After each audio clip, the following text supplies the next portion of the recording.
Welcome to Eternal Format September, where we're going to talk about Tri-Brigade, Tri-Brigade, Tri-Brigade, Tri-Brigade, and Tri-Brigade. Just kidding. We're going to talk about the meta a little bit today. I've done some interesting topics talking about the higher end right now. But you guys remember the last time we made a video talking about the meta, and I said some people are coming off Tri-Brigade because they're deeming it boring? Half my comment section's like, no, it's not boring. The other half's like, oh my god, it's boring. Some people think it's boring. But let's dig on into this, shall we?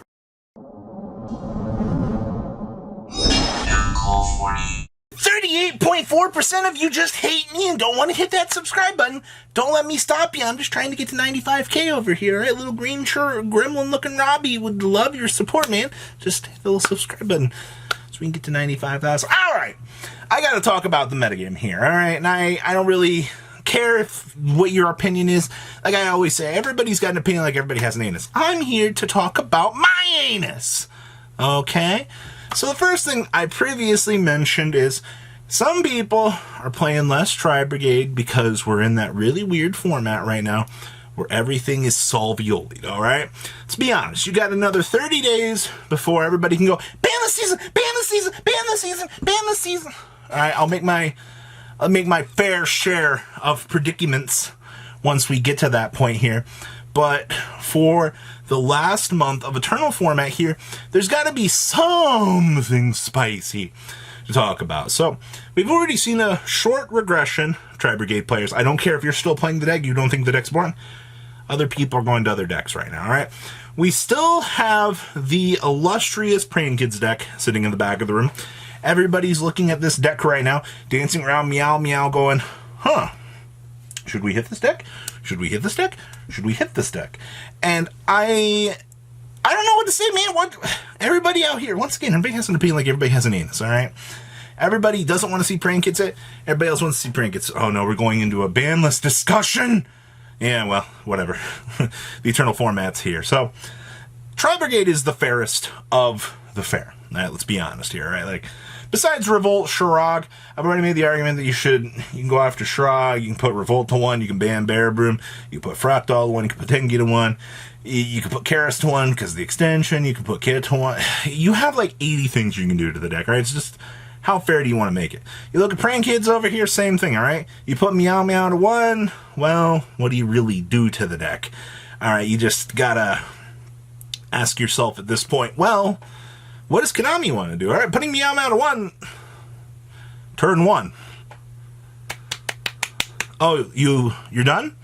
5 seconds? Yeah, that's a new world record for me too. Alright, trust me. 5 at my age is, oh, that's a good one. Just kidding.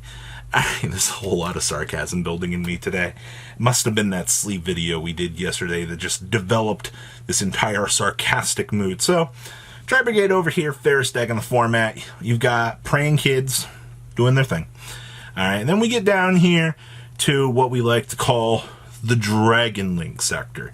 Now, these are the hard bunch. These are the guys that go to the chum bucket, alright? We already know that the Dragon Link players are the hardest of the hard out here, alright? Like, these guys got 800 IQ points. These guys got max characters on WoW out the butt. They're such beta chads at this game that they know what they're doing, alright? Dragon Link players have refined this deck. They've got 800 hours on literally every virtual simulator playing this deck. They got AIs running to calculate things for this deck. They know combos that you only wish that you knew playing this deck.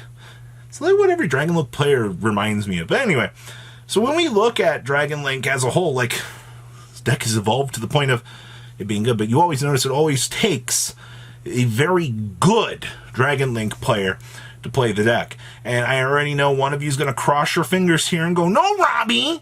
Alright, it's the deck, it's not the player. No. 99% of the time, it's the player. Alright, we always talk about, like, the player versus the deck. Alright, and there's a lot of builds out there that, yeah, the deck can be better than the player. I mean, those are called autopilot decks. Alright, you strap on your safety helmet, and you go, yay! And then you charge into the middle of the room, and just go 8-0. Monarchs would like to remember those days with you guys, alright? I'm sure many of you guys remember Monarchs out there, but there's that. So, super simple, easy. There's that. So, there's 3 of your top metagame decks in the room. Now, there's Drytron floating down here in the void, going, feed me, sacrifices. You always kind of always look at the Drytron players, and you just know that they would sacrifice their friends to be able to ritual summon. Alright, as sad as that actually is, alright, your opponent gets isekai'd into the deck through the Brave token, yeah, they would tribute it off with Meteonis just to ritual summon.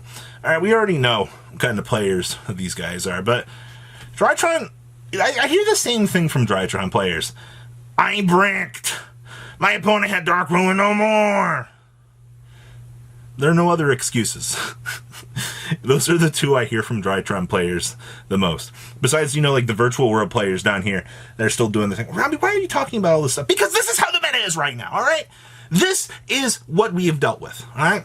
The same 5 decks are sitting here, alright? Tri-Brigade, Praying Kids, Drytron, yes, Dragon Link. Hey, Robbie, that's 4. Well, your other sprinkled on friends here, since I'm not allowed to put other decks into the lower tier 1 category according to people, go as follows. So you have Mr. Invoke, Shaddoll, Dogmatica, I Play Everything package, which, maybe it's tier 1, maybe it's not. You have an opinion like you have an answer. It's okay. Then we have down here Virtual World. Virtual World's worst enemy is itself, actually. Virtual world players either go, hey, I won the game, or I lost. And 95% of the time they said they lost, I bricked, bro. Oh, yeah. Yeah, what you playing today, bro? Yeah, I'm playing Virtual World. I'm 0-4. Why are you still playing? Oh, well, I was hoping I could actually break my curse, bro. Like being 0-8. Oh, it's just a rough day out here. You got 2-0'd by every opponent that you played. No. I lost to myself. Nobody actually beat me. Those are virtual world players in a literal nutshell. Once again, but what are you supposed to do about it? You can make the argument down here that Phantom Knights aren't tier 1. Alright? I give that deck a lot of crap. I think the deck's very, very cool at what it can do. Alright? And I'll go more in depth in the rogue category later, but when we look at these analytical lists, when you look at a top 5, well-rounded goes to Tri-Brigade. I'm bullying my opponent goes to Brand Kids. Alright? The I'm the better player goes to Dragon Link. Alright? And then Drytron gets the award of, I didn't brick today. Alright? Variance at its finest. Everything else in that hemisphere just kind of depends on rogue matchups, how good of the day they had, and everything else. Variance, once again, at its finest. I can't believe I'm discussing variance to a bunch of grown adults that don't really care. Alright, the only thing that they want to hear is, how do I beat Tri-Brigade? How do I beat Brand Kids? Step 1 to beating Tri-Brigade. Step 2, good. Step 2, yeah, we already did step 2. Yeah. Alright, you already know what you got to do. Alright, honestly, beating Tri-Brigade is just a grind game. I've noticed that if you open the red reboot, I don't know, all I've been playing, okay, so from my standpoint here, let's analyze this from me being a Zoo player. Oh no, Robbie's talking about Zoo. That's not a tier 1 deck. So, Zeus Turbo, effectively. Every normal summon in your deck is Zeus. Alright, every single one of them. Alright, Eagle Booster gives you protection. Alright, well that's good enough. Alright, that's all I care about. Alright, you make your monster, your opponent goes shrug on your normal summon, you pick up your cards, and you walk away. Right? Like, you didn't get to make Borbo, you're doing your thing. If you open Lightning Storm, what if you Harpy's Feather Duster, Lightning Storm, Cosmic Cyclone, Red Reboot, take out of any other back row, you have a 95% easy matchup against that. I noticed against Praying Kids, all you gotta do is just watch them not out your normal summon, make Borbo, you win. But to be fair, if your opponent doesn't know you're playing Zeus and you just normal summon a Zoo monster, they're probably just gonna look at you and go, oh, well, I'm probably not gonna shoot the Battle. Why would you shoot the Battle and Butter on the normal summon? Your opponent has 5 cards in hand. Yeah. Drytron, you just beat with Dark Ruler No More. Dragon Link, you just win with Dark Ruler No More. Yeah, I think Dark Ruler No More is the MVP of the format, actually. Alright? Just negate their field, 5-head. Just Forbidden Droplets, the format. Alright? The Big Four. Alright? The Big Four decks in the room aren't that scary. Alright? I know that if I can play Dark Ruler No More, and I can tear through 95% of these matchups, yeah, Some assembly may be required, right? You might have to draw some other cards along the way, better things to help you. Good lightning storm here or there. It doesn't matter because Tier 2 can compete with Tier 1 right now.